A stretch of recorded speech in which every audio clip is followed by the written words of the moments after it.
Welcome to If You Love This Planet. I'm Dr. Helen Caldicott, and in this program we talk about the greatest medical and environmental threats to all life, such as nuclear weapons and nuclear power, global warming, ozone depletion, toxic pollution, deforestation, and many other social and political issues that relate to global well-being. So if you love this planet, keep listening.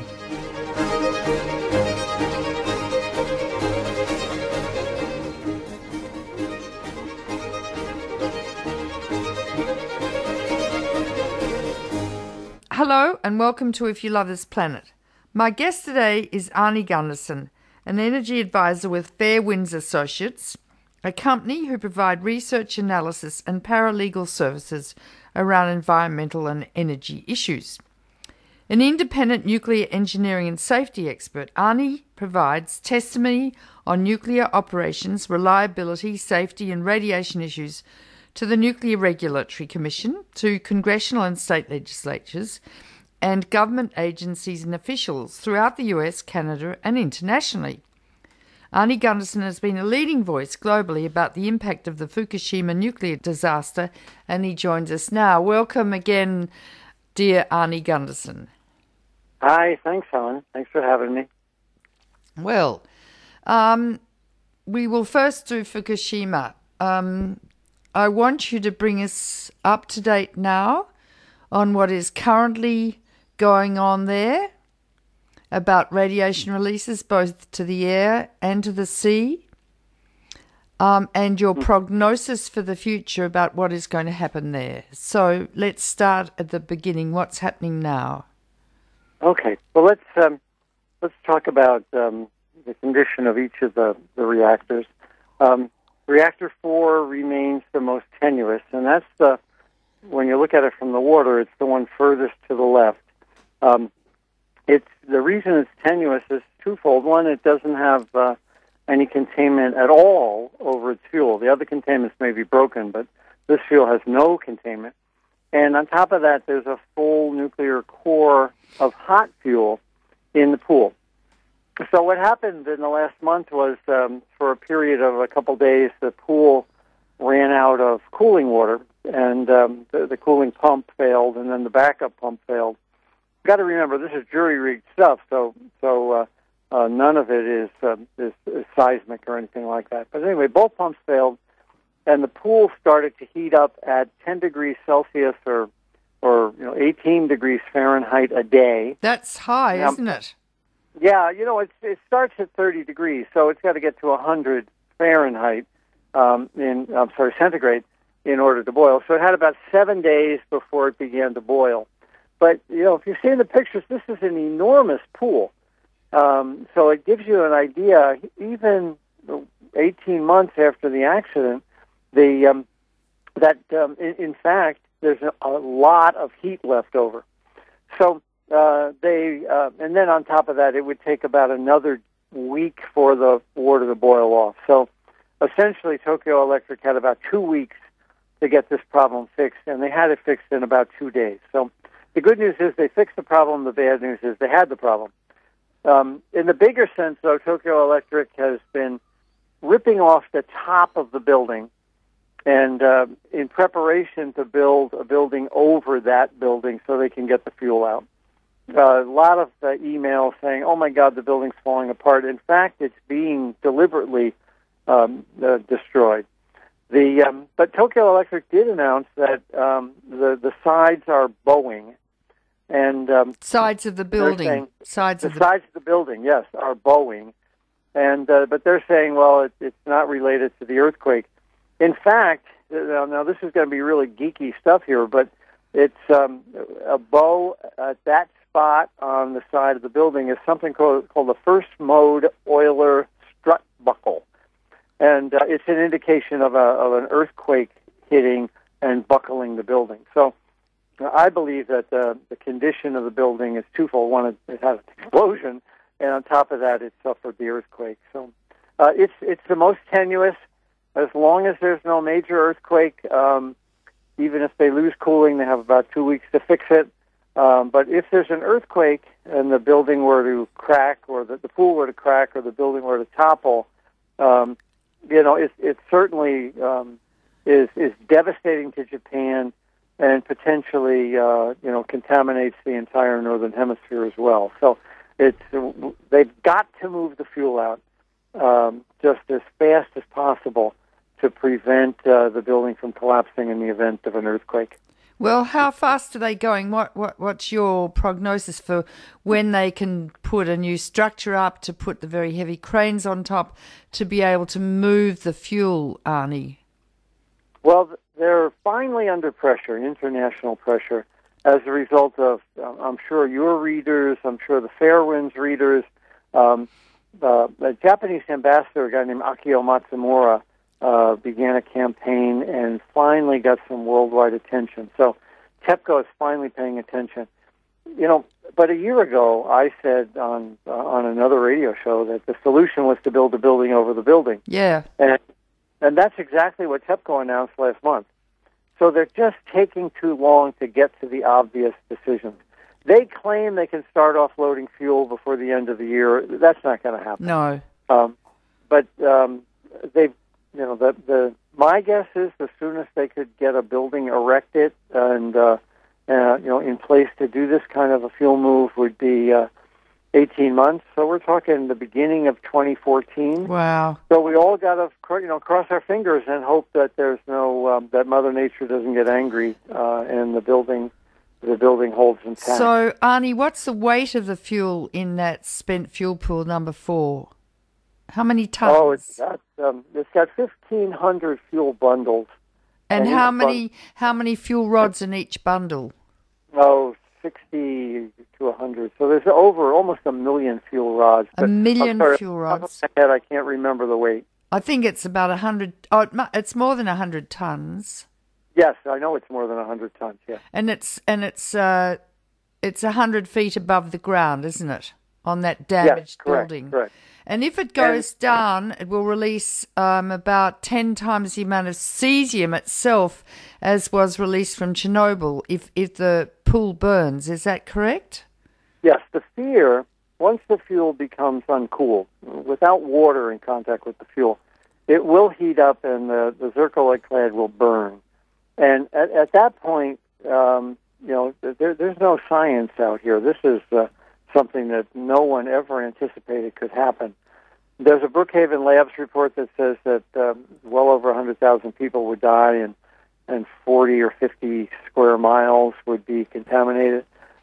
It would be actually worse in Japan because there's more fuel and the fuel would be lying in a lump on the ground. So it's a place where science would prefer not to go, and let's hope that Mother Nature agrees and doesn't put us there. Well, this interview is not going to be played for a few weeks from the taping, but yesterday there were 2 earthquakes, I think near there of 4 and 4.5.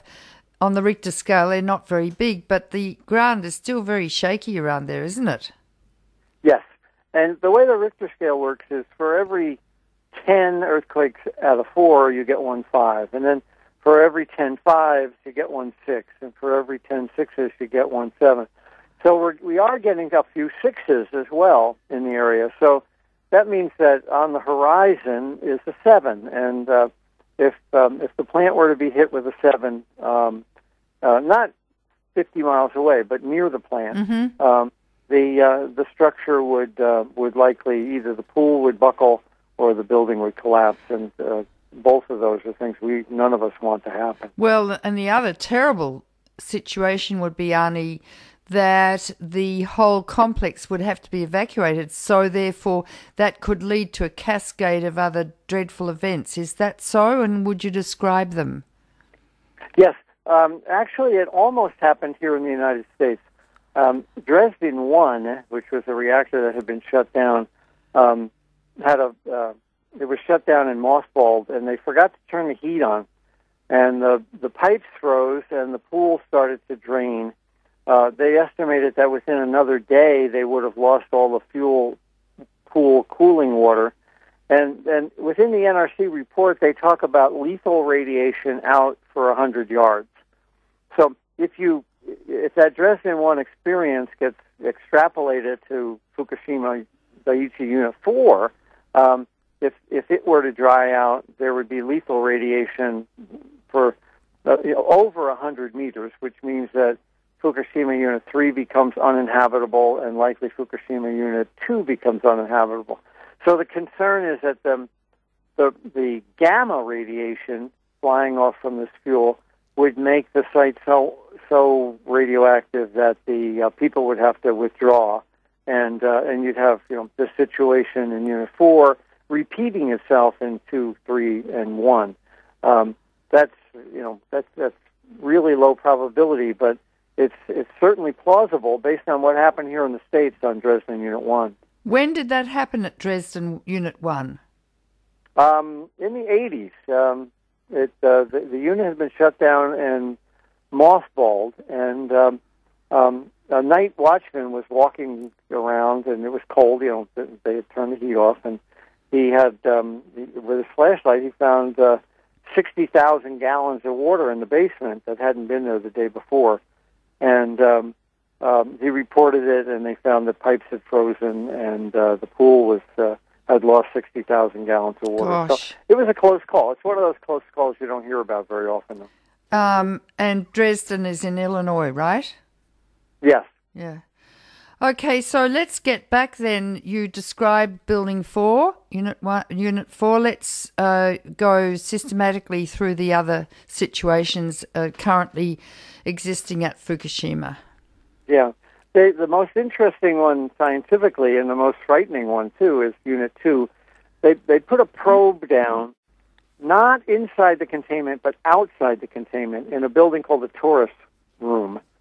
And they found water in the Torus Room, and the water was highly radioactive, 1,000 R an hour, which you and I know is lethal within half an hour. But more importantly, they lowered the probe further into the water, and they found when they got to the bottom, it was perhaps 1,000 times higher than that. Good God! And good God is right. And so what the conclusion is that fine pieces of nuclear fuel have escaped the containment and are lying as a powder on the bottom of the Torus Room. So we're not talking a meltdown where it's all concentrated in the middle and it's going into the water table, but these fine pieces have settled out and are lying on the bottom. The only thing that can account for exposures that high is high small particles of nuclear fuel that have settled out as the water calmed down. But are they in water? Yes, they're underwater. Yes, they're underwater. Okay, but they're lying on the concrete, and of course, I've always been saying that there's also some downward migration of the water into the water table. So it's a concern to the water table. It always has been, but this is just one more indication. The big question is, how the heck do you decommission something like that? 20 or 30 years from now, this radiation is still going to be 100 times lethal. Lethal, yep. So, yes. So I think they get to the point where, they throw some concrete over the top of it and come back in 300 years. So this is not something that I can figure out how one would clean up. You might just be better off from the personnel exposure to seal it and wait for it to decay in 300 or 400 or 500 years. But Arnie, where did these particles come from? Because the fuel's melted, is it, in Unit 2, and it's in a sort of corium mass, How did all these particles get to the bottom of the torus, which is a donut-shaped... They actually escaped the torus. And that's what's fascinating. The torus is still part of the containment. Oh. These are outside the containment in the Torus Room, which is a building that surrounds that donut. Oh. In Unit 2, it's quite clear that the junction between the torus and the what we call the dry bulb, the dry part of the containment, failed. And so there's been a breach of the containment in Unit 2. And so it seems like as they flood the containment, that water becomes in contact directly with this fuel because the fuel rods have disintegrated, and it gets carried out and deposited on the floor in the building next to it. Now, is Unit 2 where they had the MOX fuel with plutonium, or is that Unit 3? Unit 3 had the MOX fuel, but it only had 30 bundles of MOX fuel. Now, but the more important thing on the plutonium is that all of the reactors have plutonium in them because all of them had been operating, and of course the uranium-238 becomes plutonium-239 when it absorbs a neutron.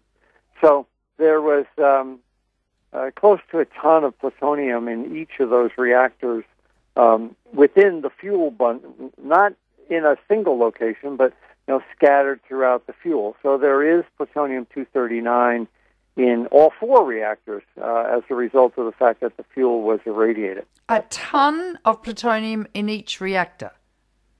Yes. So that's 4 tons of plutonium? Yeah. My God. Yeah, it's a big number, and of course you and I know how dangerous small quantities of plutonium can be. So, yeah, that again makes the cleanup that much more, 1, important, and 2, that much more difficult. Okay, so that's Unit 2. What about the other 2, Unit 1 and Unit 3, Arnie? Unit 1 is similar to Unit 2, not much difference to my mind. Unit 3 is still, to use the scientific term, it's a mess. Nobody is really getting any really good data out of it because there's so much debris and rubble everywhere. That was the one with the biggest explosion. Well, you called it an excursion. You called it a nuclear explosion. Yeah, well, first off, there was the difference between a detonation and a deflagration. Deflagration is a slow shock wave. A detonation is a fast shock wave. It certainly was a detonation, and I've had explosive experts write to me on the website, the Fairewinds website, and say, you're right. Don't give up on that. This was an explosion. Don't let the Nuclear Regulatory Commission sweep it under the rug. A nuclear explosion. Well, that's it. The second issue is what could cause a detonation. And because of the location and because of the fact that few pieces of nuclear fuel were found off-site, it indicates to me that the fuel racks were lifted up. And the only thing that could cause that is something called a prompt moderated criticality. A nuclear bomb is a fast, unmoderated criticality. And a nuclear reactor is neither of those two. So it wasn't a nuclear bomb, but I believe it was something called a prompt moderated criticality. And if your listeners want to see one, they did a test back in the 50s at an experiment called Borax, B-O-R-A-X. And you can go up on YouTube and watch the experiment. And you'll see a very similar explosion. About 2 minutes into the video, there's almost the exact explosion that we had at Fukushima Daiichi Unit 3. But that's what happened at Chernobyl. Yes, very similar. Okay, so how... all right. So things... Now sorry. This all got started by what's in the air and what's in the water. Yeah. There's not a lot in the air. You'll see those reactors steaming still. They're giving off gas. Unit 1, of course, has a cover on it, so most of the gas is captured. Units 2 and 3 don't. So whatever steam is coming out of the building is carrying some radiation. Nowhere near what happened in the first week, month, etc. But there is some radiation going out airborne. The biggest problem is what's in the water. The buildings continue to leak into the groundwater.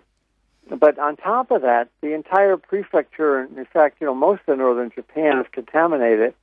And now that contamination is reaching the rivers, and we're seeing freshwater fish with contamination levels over 2,000 becquerels per kilogram, 2,000 disintegrations per second in every kilogram of meat in the fish. That's freshwater fish. We're also seeing in the saltwater fish, anchovies and some other fish also have significant amounts of cesium-137 and 134. So we've got the signature that we know it came from Fukushima. And, of course, those are at the bottom of the food chain. They work their way up, and I believe that you're going to see fish like tuna, salmon, and barracuda, and things at the top of the food chain are going to concentrate that cesium. We had one example of that a couple months ago where a research report was indicated that 15 out of 15 tuna caught off of California were in fact contaminated with radiation from Fukushima. What makes that unique is that the test was actually done way back in August of last year, and the tuna had to swim for 5 months across the Pacific Ocean. So they obviously picked up a very high level of radiation in Japan, and then as they grew and as they swam, that level likely dropped. Yet by the time they got to the west coast of America 5 months later, they were still, contaminated with both cesium-134 and 137. So I think we're going to see that. For years to come, we're going to see contaminated fish in the Pacific and freshwater fish in Japan. And I've been encouraging people on the West Coast to demand of their state government to take some samples.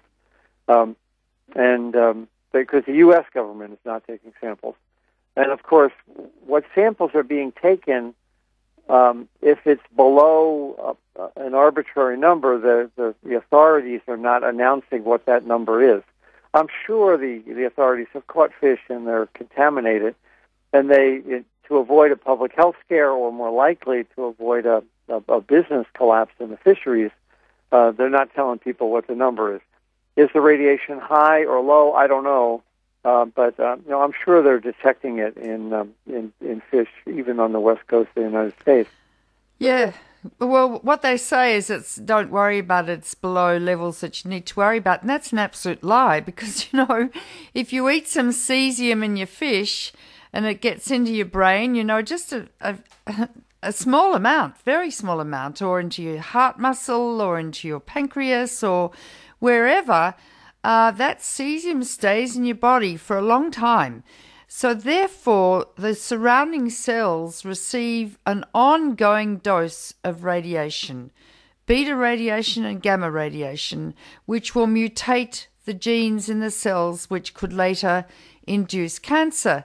So what really gets to me, Arnie Gundersen, is that the authorities, even this new report from the diet on the abnormalities, the human abnormalities in Japanese culture that induced the accident at Fukushima, they only are still talking about external radiation, which means that if you're immersed in a cloud of radioactive nuclides, you'll get some gamma radiation like X-rays, or from the ground shine, the stuff that's on the ground and kids are playing on the ground and the gamma radiation's being given off by the cesium and other such nuclides. But they're still not talking about the stuff that gets into your body in the food, the internal emitters. Do you want to talk about that, Arnie? Because you can tell it makes me very frustrated.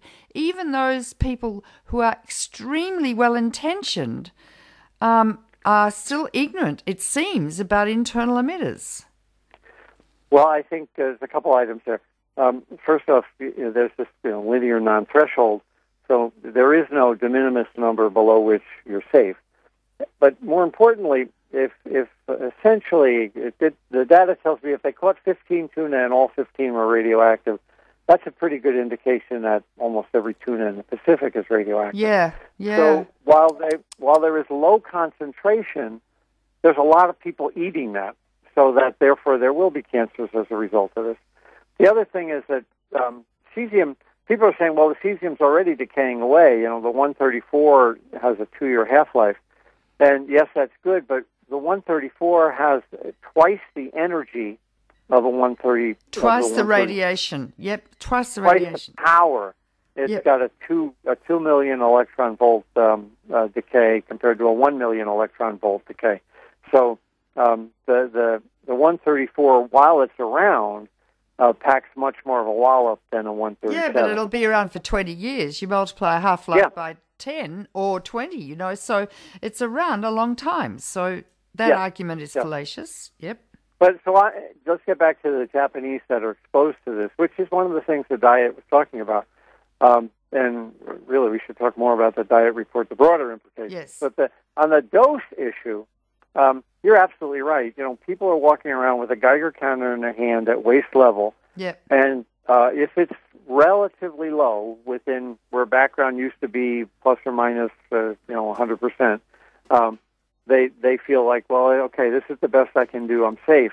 But what we're finding, and I'm working with some scientists in Europe on this, we're getting house dust from as far away as 100 miles.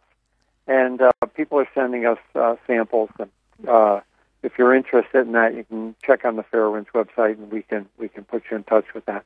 But people are sending us vacuum samples of the house dust.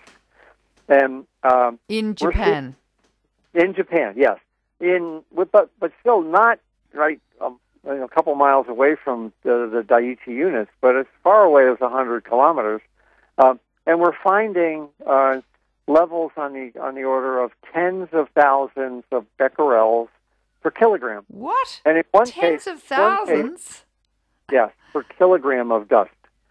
Now, there's not a lot of dust. It takes a lot of dust to make a kilogram, but still, when if you use an apples-to-apples comparison, kilograms seems to be the standard. We're seeing tens of thousands of becquerels per kilogram in the dust. And, of course, the Japanese sleep on the floor. At the end of the day, they roll their mats out and they sleep on the floor, so they're where the dust is. And that's creating, internal emitters, hot particles, and more distributed radiation that these people are unaware of. So, what scientists are now doing in Europe, and I'm privy to their data, is they're getting this material, and your reaction was just my reaction. Oh my God, tens of thousands of becquerels per kilogram, and the answer is yes. And if it's on the shoes, it's in the kids' hands, and it's in their mouths and all that kind of stuff. And their lungs. So if at the very least the Japanese government owes it to their people to explain how to maintain a house with as little of this radiation as possible. Frankly, they are not doing that. They're ignoring the issue, just like you said, of these internal emitters. Yeah, but it's in the house dust. Therefore, the dust in the house comes from outside, so it's all over the ground where the children are playing. It's been blown up in the wind. It's been concentrated in the food that they grow, that's planted in the soil where the radiation is. I mean, it's almost beyond compare. Now, let's talk, Arnie Gundersen, about the report that's just been produced and commissioned by the Diet, which is the Japanese Parliament, on the accident. The commissioners were independent people, some physicists, one a doctor specializing in radiation, and others. And I found the report to be very informative and extremely concerning. And as I read it, I thought, my God, this could be applied to the Nuclear Regulatory Commission and all the government agencies in America, but more so. So would you like to talk about the report, please, Arnie, and its implications? Sure. There's a copy of it on the Fairewinds site. You can get them on the web at other locations. Is that the summary or the full report as well? The 88-page English summary. The full report is over 600, and the last I heard, it hadn't been translated yet, but perhaps it will by the time the show goes on the air. So the Diet, the Parliament, published a report. I was interviewed by a couple of their members when I was in Tokyo back in February, and these guys are not scientists, but they were citizen legislators from different backgrounds, and they were just very concerned to get to the truth, and there was no attempt to cover anything up. So what the study found is that two pieces. One, the Japanese had ample warning, perhaps 20 or 30 years, that a tsunami of this magnitude was likely, and ignored it. And they blamed that on the cozy relationship between the regulator, NISA, and Tokyo Electric. And then the second half is that the Japanese reaction to the earthquake and tsunami was abysmal. And they also blame that on some breakdowns in trust between Tokyo Electric and the government, and also some cultural issues relating to the Japanese and their respect for authority. But I agree with you. You know, the real issue is not to be constrained to just Japan. The IAEA, the International Atomic Energy Agency, was in Japan for 30 years, and they never talked about the cultural issues within Japan. So now that Japan has a problem, everybody's blaming the culture within the Japanese thing. But these reactors were made by an American firm, General Electric, and designed by an American firm, Abasco. So it's hard to blame the Japanese culture on the failures of an American design. And you're absolutely right. The same thing is happening here in America. We've got a captured regulator. Congressional pressure on the Nuclear Regulatory Commission resulted in Chairman Yasko resigning.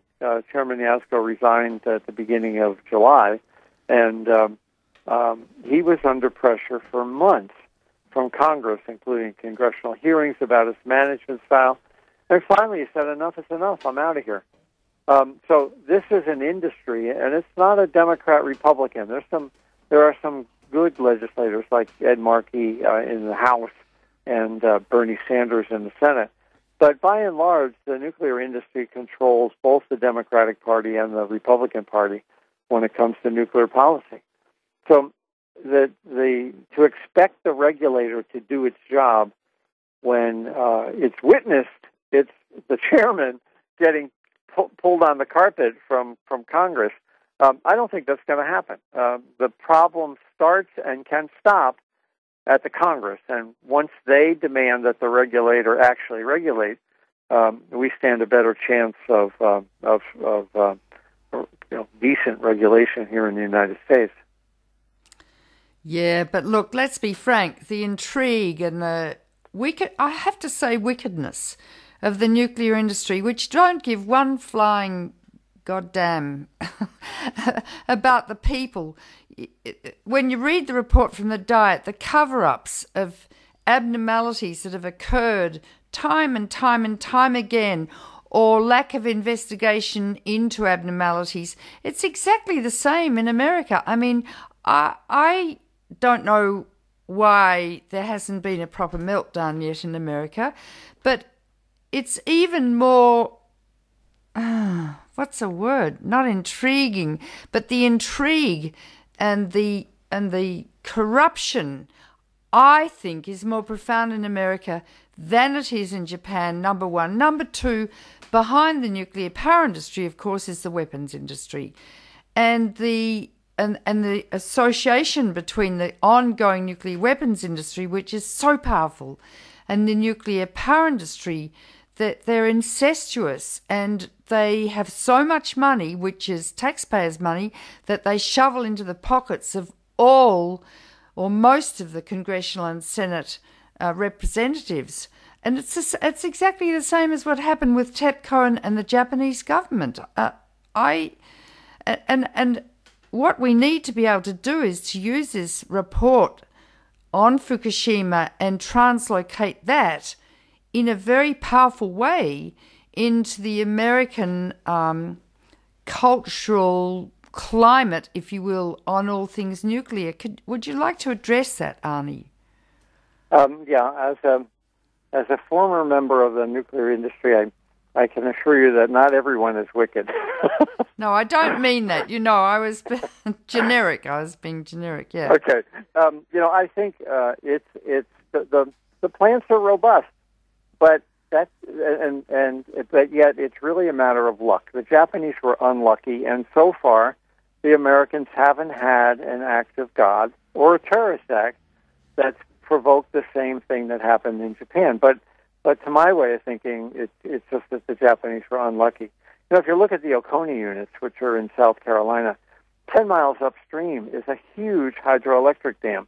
If the dam were to fail, a wave on the order of 60 feet or 20-meter wave would hit the site and cause the exact problem we had at Fukushima. But we assume the dam won't fail, and the odds are that's true, but the odds are you're not going to get a 45-foot tsunami either. So the secret is in the assumptions. And the plants, even right before Fukushima, right before the Daiichi accident, I was saying, We should never build coal. We should focus on renewables and smart grids and distributed power and energy conservation. But if we can't do that, we should go to nuclear. So I was saying that 2 years ago. And 2 years ago, Arnie, were you? Yeah. So, oh, wow. That was out of the world's fallback could be nuclear. I was saying that. But Fukushima Daiichi taught me that we are just not smart enough to design something strong enough to anticipate what Mother Nature can throw at us. The East Coast earthquake that hit the North Anna plant, it was a 6. The plant was designed for a 6, and everybody's happy. Well, you shouldn't be happy, because if a 6 occurred, that means a 7 is likely, and the plant can't withstand a 7. So, the industry is saying, well, we built a robust plant. Well, if you had a 6 in the 30-year life of the plant, it's probable that you're going to have a 7, and the plant can't withstand it. So the secret is in the assumptions. And if you raise the level of expectation, if you raise the assumption to a 7, the plant becomes so expensive it can't be operated. So what happens with the nuclear regulator is they walk that fine line, and they don't want to force these plants to shut down for philosophical reasons, and so they don't demand a standard high enough to assure that a Daiichi accident won't happen here. Well, then you could talk about Fort Calhoun and the floods. That was pretty tenuous, right? Well, that was a close call, and there's two pieces to that. I got to pat the NRC on the back. It would have been a lot worse had the NRC not 18 months before said your flood protection is abysmal. And Fort Calhoun said no, it's not, and they got into a contest. But the NRC said your flood protection is abysmal, and they made them improve the flood protection. So the good news is there's a case where the NRC stood up and got improved flood protection. But the bad news is what happened at Fort Calhoun, which essentially a flood surrounded the entire nuclear power plant, wasn't the worst case. There were upstream dams that were under extraordinary pressure. And if one dam had failed upstream, a wave would have come down and caused the next one to fail and the next one to fail. And the net effect is, not a tsunami, but a raising in the water level to the point where the plant could not have withstood it. It didn't happen. That doesn't, sort of like whistling by the graveyard here, though. It didn't happen this time, but in a world that I live in, which is low probability, high consequence accidents, I don't think we're taking a look at either side of that correctly. The consequences we're underestimating, and the probabilities we're underestimating. So the net effect is we have this false sense of security. All right, so now, Arnie Gundersen, talk about the impacts of global warming upon the nuclear power industry. Nuclear plants, per kilowatt, a nuclear plant gives off more heat than a coal plant or a gas plant or any other type of power plant. It's something called a Carnot efficiency. Nuclear plants are very inefficient. So despite the fact that everybody says, well, they're modern technology, in fact, the thermal efficiency of a nuclear plant is much worse than a coal plant or a gas-fired plant or any other power plant. So what that means is that they consume an enormous amount of water to keep them operating. Indian Point uses, which is just north of New York City, uses 2 billion gallons a day of the Hudson River to keep it cool. Well, with global warming, two things are happening. One is the rivers are warming up. We had a case in Alabama where the Browns Ferry units had to cut their power in half because the river upon which they cool got so hot that they were essentially going to fry every fish in the river. So for the last 2 years, Browns Ferry, in the summer, exactly when the power was needed, had to cut back to half power. 3 nuclear plants in a row had to cut back to half power. That's happened elsewhere, too. So one of the impacts of global warming is that the cooling water that they rely on is getting warmer, which means that the plants have to reduce power at the very time you need it. It happened in France a couple of years ago in a drought where the cooling water, there wasn't enough of it. and they had to shut down some nuclear plants in France as well, and wound up importing power from their surrounding neighbors. So, number one global warming issue is the day-to-day issue of the river flow is tenuous. Sometimes they're dry, sometimes there's floods like Port Calhoun, but more importantly, the river temperature is bad. The second problem is that we build these plants with the design bases of a flood, a historical flood. We look back in history for a couple thousand years and we say, what was the worst flood that this area had? But the world is changing. The likelihood of a more severe hurricane or more rainfall means that, in fact, what we thought was the worst flood, and maybe we designed against that, may not be the worst flood for the next 20 or 30 years, because Mother Nature's throwing things at us that we hadn't expected. Happened here in Vermont. We had this Hurricane Irene, and towns that were dry for more than 150 years got flooded out.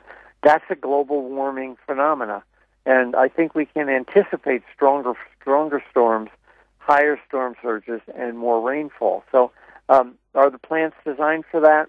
Not based on history. Okay, then what about loss of external power? You're having that storm that came straight from Chicago over to Washington, D.C. and knocked out hundreds of thousands of homes, and they lost their electricity.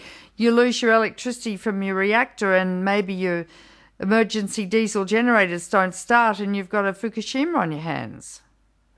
It's interesting. Here's a plant that makes electricity that desperately needs electricity to keep it cool. Yes. And we call it the loop, loss of offsite, LOOP, loss of offsite power, is a problem. There are 2 diesels on every nuclear reactor. Some have more that usually start up. Usually. I was at a nuclear plant in the 70s, and we had 2. And we lost offsite power in a hurricane, and we threw the switch, and only 1 turned on.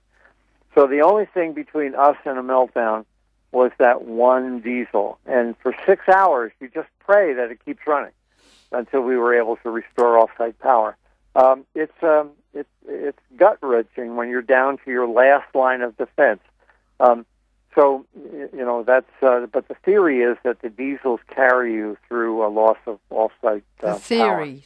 It's all theory. The other one, though, is this loss of the ultimate heat sink, which is if a tsunami or a terrorist act knocks out the cooling water at the ocean. There was a case over in Pilgrim in Massachusetts where a Norwegian sailboat in the middle of the night anchored right off the nuclear plant. Well, if that had been Tim McVeigh in that boat and he had a boatload of high explosives, he could have caused a meltdown, not because he would have blown the diesels up, but because he would have blown the pumps that cool the diesels up. So the service water system is vulnerable. The NRC knows this and has it on the back burner. As a result of Fukushima, one of the things they're looking at is the loss of the ultimate heat sink. But it's so far down the road, it's perhaps 6, 7, 8 years before they ever get to trying to evaluate it. Well, I was in Bobby Kennedy's boat, the Riverkeeper, off Indian Point a couple of years ago, and it was a clear, quiet day. And Indian Point, each reactor takes in, you said it's about 1 million gallons a minute from the Hudson, and there are 2 reactors operating there. It was supposed to be protected by the Coast Guard, but we were quite close to the plant, and there was no one around, no one. And I've written, if I'd been Timothy McVeigh with a boat load full of fertilizer explosives, I could have destroyed both the intake pipes at Indian Point, and within an hour or 2, they would have melted, and that would have been the end of Manhattan. I mean, it was just a sitting duck. Yeah, this is a problem the NRC is refusing to acknowledge. Really? There's the Navy, when the Navy brings a submarine in, they put these floating barriers around the submarine to prevent the terrorists from driving into the side of the submarine.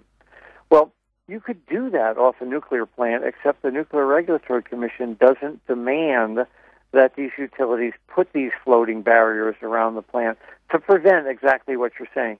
because it costs money, and they just don't want to burden the people who run these plants.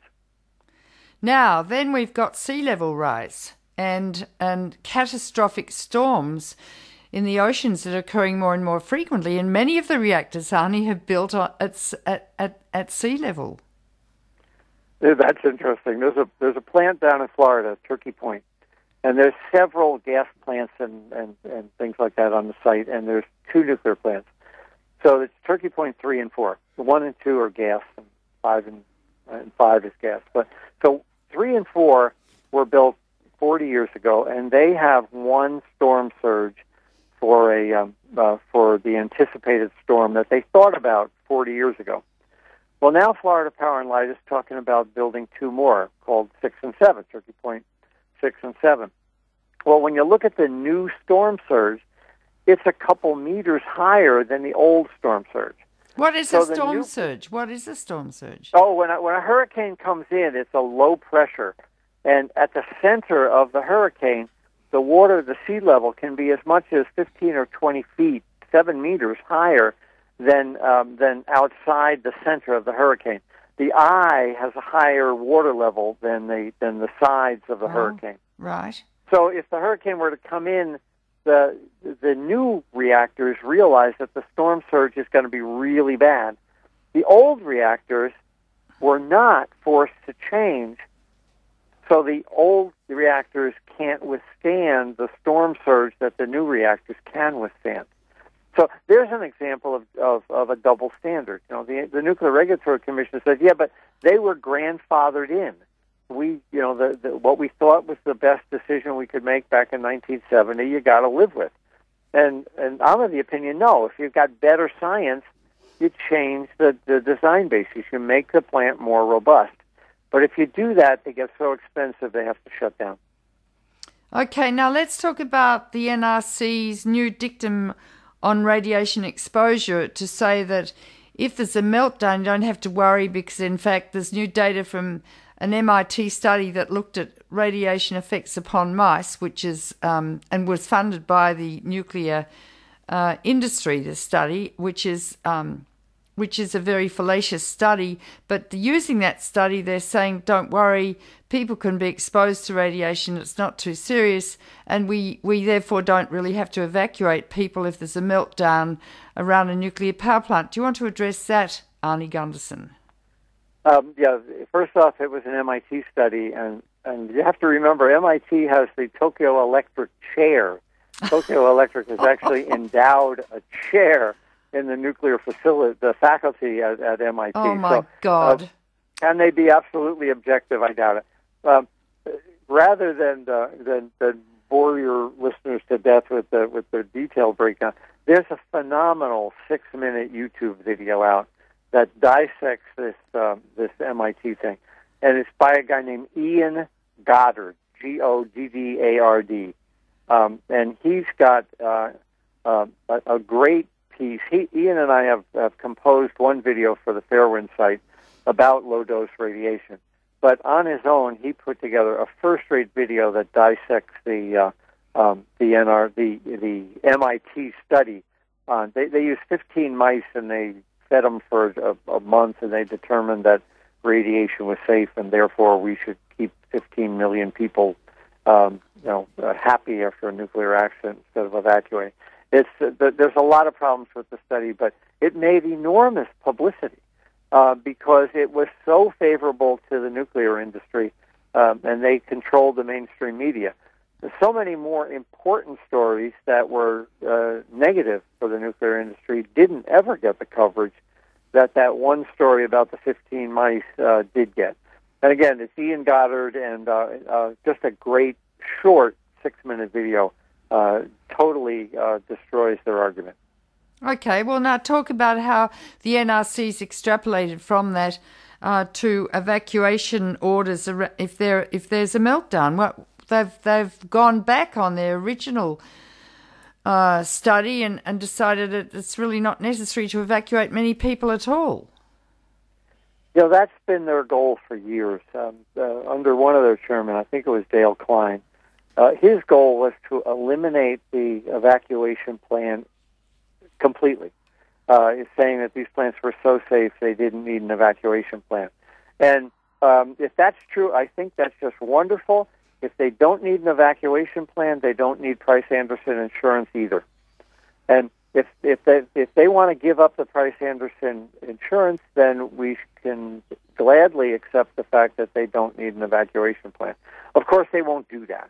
You know, the only reason these nuclear plants are operating is because they have public insurance, Price-Anderson nuclear insurance. So they want the best of both worlds. They want the public to insure the risk, and then at the same time they want to say, well, there is no risk, so therefore we don't have to plan for it. But, you know, Arnie, in the light of what's happened in Fukushima, it just takes my breath away. The stupidity, the wickedness of these people to say, you know, you don't really have to evacuate people if there's a meltdown. I mean, imagine Indian Point when it's melting down and you know, all the people in Westchester County and the sirens are going off and the people are in their cars in gridlock traffic trying to get to their children at daycare centres and their spouses, and no one can get out, and they're all breathing radioactive stuff from the air and tasting metallic taste in their mouths, and the radioactive cloud is heading towards Manhattan, and the tunnels are blocked, the bridges are blocked, no one can get out, you know. I mean, can you imagine?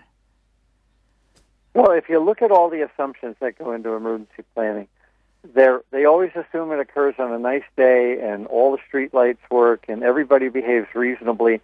And, you know, for instance, they assume that you don't go to the daycare center to get your kids. You don't go to the high school or the middle school or the grammar school to get your kids. Buses will come. Believe it or not, bus drivers will volunteer to drive to get your kids out of a high radiation area.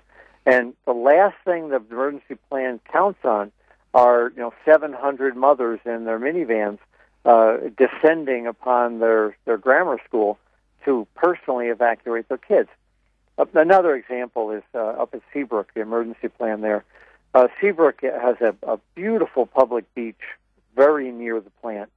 And on summer weekends, as many as 300,000 or 400,000 people are on that beach. And there's only one bridge off. Well, what the NRC did in evaluating the emergency plan there is they flew an airplane down the beach and counted beach blankets on a cloudy Wednesday. Oh, God. And based on that, they said, we can evacuate this beach, no problem. So, the secret's in the assumptions again. When you get realistic assumptions and assume that, oh, my God, this might be a tornado that causes the accident, and, oh, my God, none of the streetlights work, and, oh, by the way, mothers are likely to panic and go get their kids as opposed to drive in the other direction and wait for the school bus. When you factor in all those human factors, in fact, the emergency plan doesn't work.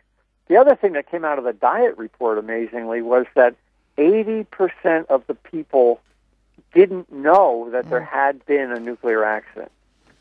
So on the day or two after the accident, within 6 to 10 kilometers, 80% of the people didn't know that there was a meltdown occurring, which talks about, and again, in emergency preparedness, the systems designed to warn people failed, or the people who were designed to, who were expected to listen to the warnings didn't understand the warnings. In any event, the assumptions that go into emergency planning are significantly underestimate the peril of evacuation. You significantly underestimate in your description how really wicked these people are, because, I mean, even a 5-year-old child would say, but mummy, or daddy, of course mummies would go to the kindergartens and get their children out and to the schools. And, I mean, being a physician, Arnie, you have to deal with, really concrete issues. Otherwise, you're going to lose your patient. And I can't help but look at this situation as a physician to say, where are these men's brains? Where are they? Have they parked them somewhere? I mean, they're stupid.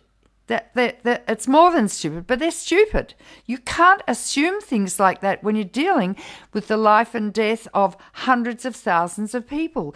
And these reactors are really, they're atomic bombs that don't explode with an atomic explosion. But if they go, it's worse than an atomic bomb exploding.